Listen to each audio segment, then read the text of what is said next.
नमस्कार, आप देख रहे हैं सिटी पोस्ट। मैं हूं अभिषेक मिश्रा। आज हम बात करेंगे राजस्थान की सियासत की, क्योंकि सबकी निगाहें राजस्थान की सियासत पर टिकी हुई है। वहां जो सियासी उथल पुथल मची हुई है और सबके जेहन में सवाल है कि क्या राजस्थान के कमलनाथ साबित होंगे सीएम अशोक गहलोत, क्या ज्योतिरादित्य सिंधिया साबित होंगे, सचिन पायलट क्या वो भी बीजेपी में चले जाएंगे। ऐसे कई तमाम सवाल हैं। सरकार गिरेगी, बच जाएगी, उन सवालों के जवाब हम तलाशने की कोशिश करेंगे। हमारे साथ हमारे editor in chief Shrikant sir होंगे और हम बातचीत करेंगे। सर, क्या सरकार गिरने जा रही है? तमाम सवाल हैं लोगों के। देखिए, सरकार नहीं गिरेगी, क्योंकि आज तो विधायक दल की बैठक हो गई और बैठक के दौरान मीडिया के सामने एक तरह से गहलोत ने विधायकों का परेड भी करा दिया और कह दिया कि उनके पास 109 से ज़्यादा विधायक हैं, यानी सरकार बच जाएगी, सरकार टूटेगी नहीं। देखिए हुआ क्या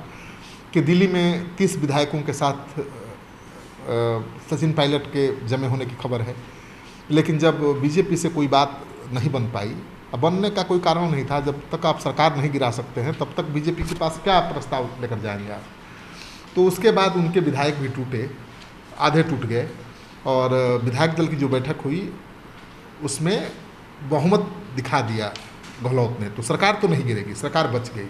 सचिन पायलट हार गए, गहलोत जीत गए, इसमें कोई शक नहीं। सवाल यह है सर कि एक नहीं कई सरकारों को गिरते देखा गया है, और ऐसी सरकारों को जो ये दावा करती रही कि हमारे पास बहुमत है। बिहार में जीतन राम मांझी, मध्य प्रदेश में कमलनाथ, सरकार गिरने से पहले कमलनाथ भी ये दावा कर रहे थे कि हमारे पास बहुमत है और हम बहुमत साबित कर देंगे। देखिए, कर्नाटक में ठीक है, मध्य प्रदेश में हालात कुछ अलग थे, वहाँ बीजेपी मजबूत स्थिति में थी। राजस्थान में बीजेपी इतनी मजबूत स्थिति में नहीं है कि 25-30 विधायक टूट जाए तो सरकार बना ले, ये अंतर है। और दूसरी बात है कि यहाँ लड़ाई किस बात को लेकर है। सचिन पायलट तो आज ही नाराज नहीं हुए हैं, शुरू में भी नाराज हुए थे और उनको डिप्टी सीएम बनाकर शांत किया गया था। वो सीएम बनना चाहते थे। दरअसल राहुल गांधी ने चुनाव के पहले उनको बुलाया था और आश्वासन दिया था कि आप जाकर मेहनत करिए, वहाँ पर अपनी सरकार बनाइए, आप ही मुख्यमंत्री होंगे।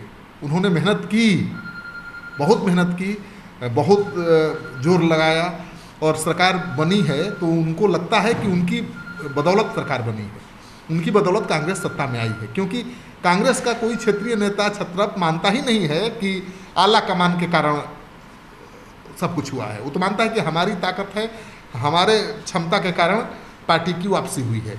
लेकिन वो सीएम बने नहीं तो नाराज थे। नाराजगी इस हद तक बढ़ गई, या कहें कि गहलोत उनको प्यार से साथ नहीं रख पाए कि उन्होंने सरकार गिराने तक की ठान ली। 30 विधायकों को लेकर दिल्ली पहुंच गए।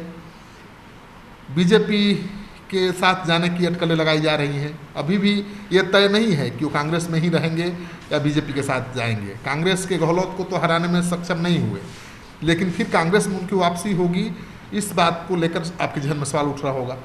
तो कांग्रेस में वापसी हो भी सकती है और नहीं भी हो सकती है, क्योंकि बीजेपी चाहेगी कि वो आ जाए। क्योंकि ज्योतिरादित्य सिंधिया भी बहुत होनहार और बहुत बड़े नेता थे, बहुत काबिल और चतुर नेता माने जाते हैं। दोनों के बैकग्राउंड में थोड़ा अंतर है। ज्योतिरादित्य सिंधिया राज परिवार से हैं, राजघराने से हैं, उनका पारिवारिक जो पृष्ठभूमि है वो बीजेपी का ही रहा है। भले वो कांग्रेस में राहुल के सबसे करीबी और विश्वास पात्र थे, लेकिन उनका जो पारिवारिक पृष्ठभूमि देखेंगे तो बीजेपी से जुड़ाव रहा है उनके परिवार का। तो बीजेपी के साथ बहुत आसानी से चले गए और गए तो सरकार गिरा के गए।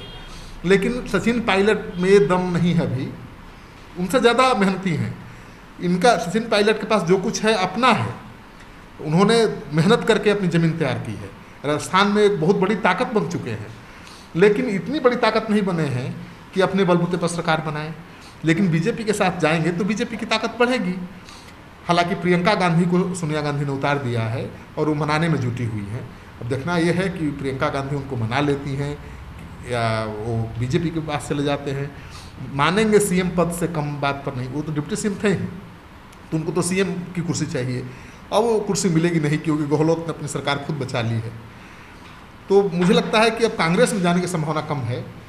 या तो बीजेपी में जाएंगे या फिर थर्ड फ्रंट बनाएंगे और वहाँ जो जाट हैं उनके साथ तालमेल करके कांग्रेस की चुनौती बढ़ाएंगे, बीजेपी की चुनौती बढ़ाएंगे। आखिरी सवाल है सर, और सवाल ये है कि जो आज विक्ट्री साइन बनाया सीएम अशोक गहलोत ने, आप भी बता रहे हैं कि सरकार बच गई है, तो ये वाकई अशोक गहलोत का कॉन्फिडेंस था या फिर ये मैसेज देने की कोशिश है कि सरकार बच गई है, संकट अभी बना हुआ है? और दूसरा सवाल ये कि ज्योतिरादित्य सिंधिया अगर सरकार गिराने में कामयाब नहीं हो पाते हैं, जाहिर है उनकी महत्वाकांक्षा रही होगी सीएम बनने की, और वो ऐसा नहीं कर पाते हैं, तो फिर उनके साथ वो स्थिति हो गई माया मिली न राम। नहीं, वो ज्योतिरादित्य सिंधिया यंग है और बहुत डायनेमिक है, बहुत मेहनत किया है उन्होंने राजस्थान में, और राजस्थान में अगर कांग्रेस की सरकार बनी है तो बहुत हद तक श्रेय उनको जाता है। तो वो हवा के नेता नहीं हैं, वो किसी परिवार, राजघराने परिवार से नहीं है, वो ज़मीनी नेता हैं। वो गांव में जाकर खटिया पर सो सकते हैं, नमक रोटी खा सकते हैं, तो उनकी लोकप्रियता है बहुत। तो अब बीजेपी के साथ भी जाएंगे तो कांग्रेस को बहुत नुकसान होगा, बीजेपी को बहुत फ़ायदा होगा। अगर थर्ड फ्रंट बना लेंगे तो बीजेपी कांग्रेस दोनों की चुनौती बढ़ाएंगे। तो अब संभावना यही है कि बीजेपी में वो जाएंगे। अगर बीजेपी में नहीं जाएंगे तो मानकर चलिए कि थर्ड फ्रंट बनाएंगे और कांग्रेस की चुनौती बढ़ाएंगे। इस पूरी लड़ाई में बीजेपी की भूमिका क्या देख रहे हैं सर? लड़ाई में बीजेपी की एंट्री हो चुकी है क्या? ईडी की बात आई, आयकर की छापेमारी की बात आई, ये आरोप बीजेपी के सियासी दुश्मन लगा रहे हैं, कांग्रेस लगा रही है कि अब तो एंट्री हो गई है बीजेपी। बिल्कुल, अब एक तरफ सरकार बनाने को लेकर विधायकों के खरीद फरोख्त के आरोप लग रहे थे, और वैसे में जो कांग्रेस के गहलोत के करीबी लोग थे उनके घरों पर इनकम टैक्स का छापा पड़ने लगा। तो विपक्ष तो स्वाभाविक रूप से सवाल उठाएगा कि देखिए खरीद फरोख्त हो रही थी विधायकों की, और उसे रोकने की बजाय बीजेपी ने कांग्रेसी नेताओं के पीछे इनकम टैक्स लगा दिया। तो सवाल ये भी उठता है कि क्या कांग्रेस के गहलोत, कांग्रेस सरकार बचाने के लिए गहलोत खरीद फरोख्त कर रहे थे? क्या उनके लोग पैसा जमा करके रखे थे? किस आधार पर इनकम टैक्स ने रेड मारा? ये भी हो सकता है ना कि सूचना होगी कि वो भी विधायकों की खरीद फरोख्त करने की कोशिश कर रहे होंगे, और इसलिए उनके लोगों के यहाँ आईटी का छापा पड़ा। लेकिन विपक्ष कह रहा है कि ये तो सरकार को, विपक्ष को डराने की योजना है, और ऐसे ही मोदी सरकार सीबीआई और आईटी का उपयोग करती रहती है। तो राजस्थान में सियासी खेल चल रहा है और इस पूरे खेल में बीजेपी की एंट्री हो गई है। हालांकि अब तक सीएम अशोक गहलोत अपनी सरकार बचाने में कामयाब दिख रहे हैं। दूसरी तरफ सचिन पायलट भले ही अशोक गहलोत की सरकार गिराने में कामयाब न हो पाएं, लेकिन राजस्थान में अपनी ज़मीन उन्होंने मजबूत की है, और इस मजबूत ज़मीन का फ़ायदा आने वाले दिनों में वो उठा सकते हैं। बीजेपी के साथ भी जा सकते हैं। बीजेपी चाहती है कि वो आए, राजस्थान की सियासत पर हमारी नज़र रहेगी और हर खबर से हम आपको अपडेट रखेंगे। ये डिबेट अगर आपको अच्छा लगे, इसे अपने दोस्तों के साथ खूब से खूब शेयर करें। हमारे यूट्यूब चैनल को सब्सक्राइब करें। प्यार, समर्थन और सहयोग के लिए बहुत बहुत धन्यवाद।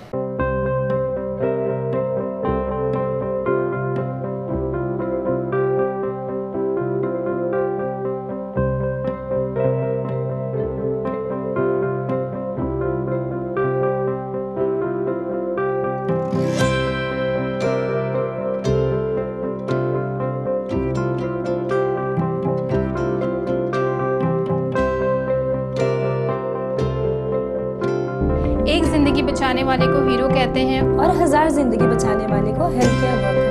Our heart never hardens, our temper never tires. Our touch never hurts. We value what we do. We at Paras work for cause, not for applause. Lockdown के समय, लॉकडाउन के बाद हम हैं आपके साथ।